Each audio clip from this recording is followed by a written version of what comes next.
Assalamualaikum warahmatullahi wabarakatuh. Saya Diska Malia dari kelas 11 IPS 1 Angkatan 9 ingin memperagakan sedikit drama tentang penjajahan Jepang terhadap Indonesia dan detik-detik proklamasi. Berita kekalahan Jepang atas Sekutu dikabarkan oleh Sultan Syahrir. Teman-teman, ada berita penting dari saluran BBC. Jepang menyerah kepada Sekutu. Benarkah Sultan Syahrir? Ya, Sekutu telah menjatuhkan bom di kota Hiroshima, Nagasaki. Inilah saat yang tepat untuk kita memproklamasikan kemerdekaan negara kita. Benar sekali.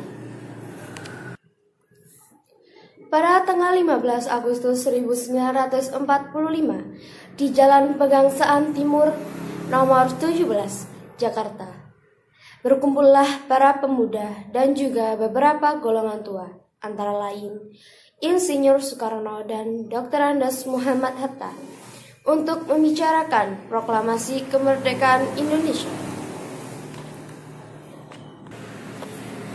Sekarang, Bung. Sekarang saja, Bung. Tidak, jangan sekarang. Kita belum mumpuni untuk melawan Jepang. Kita belum bisa melawan kekuatan Jepang. Sekarang, Bung, ini saat yang tepat. Jepang sudah kalah dengan Sekutu. Negara kita sudah mengalami kekosongan, Bung. Kita harus memproklamasikan kemerdekaan negara kita sekarang juga.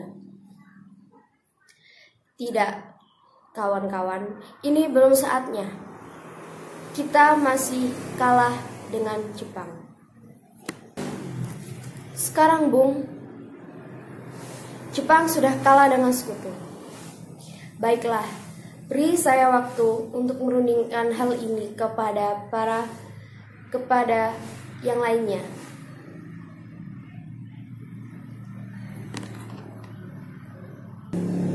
Akhirnya, Insinyur Soekarno melakukan perundingan dengan beberapa golongan, antara lain ada Muhammad Hatta dan Subarjo. Hasil dari perundingan itu menghasilkan kekecewaan dari golongan muda karena golongan tua tidak mau memproklamasikan kemerdekaan mereka secepat mungkin. Mereka ingin melaksanakan kemerdekaannya dengan atas dasar PPKI, yaitu Badan Pembentukan dari Jepang. Akhirnya golongan muda pun kecewa dan merencanakan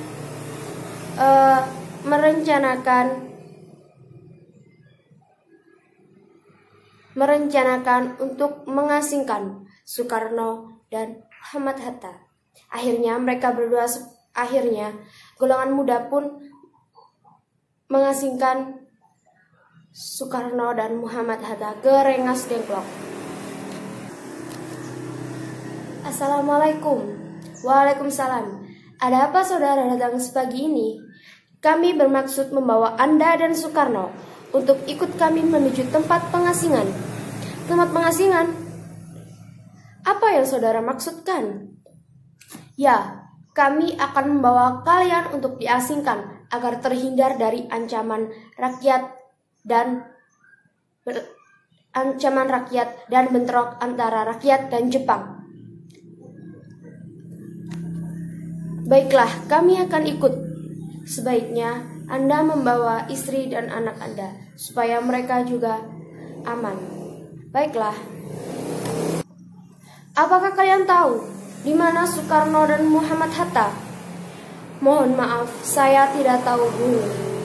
Katakanlah kepadaku di mana mereka sekarang, dan aku akan menjamin keselamatan mereka ketika kembali ke Jakarta, dan aku akan menjamin kemerdekaan untuk kalian esok harinya. Akankah Anda bersumpah dengan janji itu? Ya, kalau kalian bisa menunjukkan kepadaku, aku akan berikan kalian sesuai apa yang aku utarakan. Baiklah, mereka semua ada di Rengas Dengklok.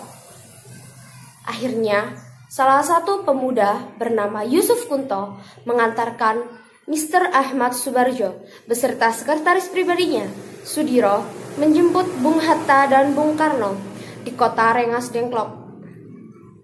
Sementara itu, perdebatan berlangsung seru. Rengas Dengklok menjadi saksi bisu perundingan antara pemuda dan golongan tua untuk memproklamasikan kemerdekaannya segera. Karena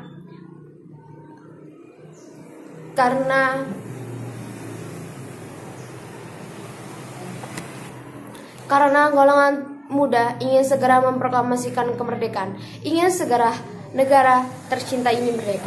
Namun, golongan tua ingin tetap Indonesia merdeka atas rundingan dari PPKI. Namun, golongan muda menolak mentah-mentah hal tersebut. Mereka bercita-cita Indonesia merdeka atas jerih payahnya sendiri tanpa bantuan dari PPKI, bentukan Jepang. Nah, jelaskan. Sekarang mengapa kalian bawa kami ke sini? Maafkan kelancangan kami, Bung. Ini demi keselamatan Anda. Kami ingin membicarakan masalah proklamasi kembali. Kami sudah katakan kepada kalian, masalah proklamasi akan kami rundingkan dengan PPKI. Kalau tidak, kalau kita bisa bergerak, mengapa mau nunggu hasil PPKI, Bung? Kalau kita bisa memerdekakan negara kita ini sendiri tanpa bantuan dari PPKI, bentukan Jepang. Betul tidak, kawan-kawan? Betul sekali. Kita bisa memproklamasikan kemerdekaan Indonesia segera, Bung. Saat ini, sekarang, Bung. Mumpung Indonesia lagi tidak ada yang menjajah, Bung. Indonesia sedang kosong. Indonesia tidak ada kepemimpinan. Ini saat yang tepat, Bung, untuk kita memproklamasikan kemerdekaan Indonesia. Tidak, kawan-kawan. Kalian jangan terlalu gegabah. Kita harus memperundingkan lagi.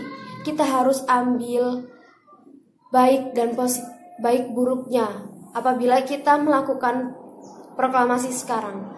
Sekarang, Bung, ini sudah waktunya yang tepat. Jepang sudah kalah, Bung. Tidak, kawan muda, bukan sekarang waktunya. Kita harus berunding dengan PPKI terlebih dahulu.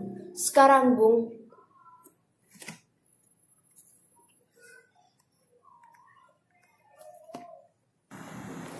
Akhirnya, Insinyur Soekarno menyetujui usulan para golongan muda.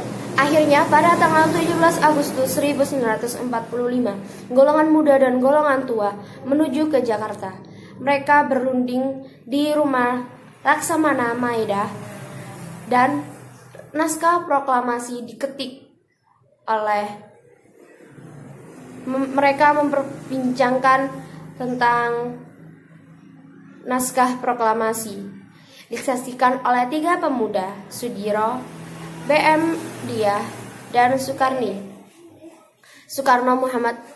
dan Muhammad Hatta serta Ahmad Subarjo merumuskan dengan sepenuh hati naskah yang diketik oleh Sayuti Melik, dan bendera merah putih dijahit oleh Ibu Fatmawati, istri dari Soekarno, yaitu warna merah yang diambil dari tukang soto yang ada di sekitar rumah Laksana Maeda, dan warna putih yang diambil dari spray dari rumah. Akhirnya, setelah pembacaan teks proklamasi diambil oleh Suhud dari baki, dikibarkan oleh Latif, seorang prajurit laki-laki, dan lagu Indonesia Raya. Sebelumnya, mereka sempat ingin membacakan teks proklamasi tersebut di lapangan, akan tetapi hal itu bertujuan untuk mengelabui pasukan Jepang agar mereka tertipu dengan muslihat rakyat Indonesia. Akhirnya Soekarno membacakan teks proklamasi tersebut dan saat itulah Indonesia merdeka. 17 Agustus 1945, tepat di bulan suci Ramadan. For your information, jadi untuk naskah teks proklamasi tersebut yang asli itu sebenarnya sudah dibuang oleh Soekarno, namun diambil oleh penyiar radio di daerah Jakarta. Dan sebelum melaksanakan proklamasi, Insinyur Soekarno mengalami demam dan tidak bisa melakukan apa-apa. Akhirnya berkat ridha Allah dan semuanya telah dijalani dengan lancar, Indonesia telah merdeka. Merdeka dengan jerih payahnya sendiri tanpa bantuan dari PPKI atas bentukan Jepang. Sekian, terima kasih. Wassalamualaikum warahmatullahi wabarakatuh.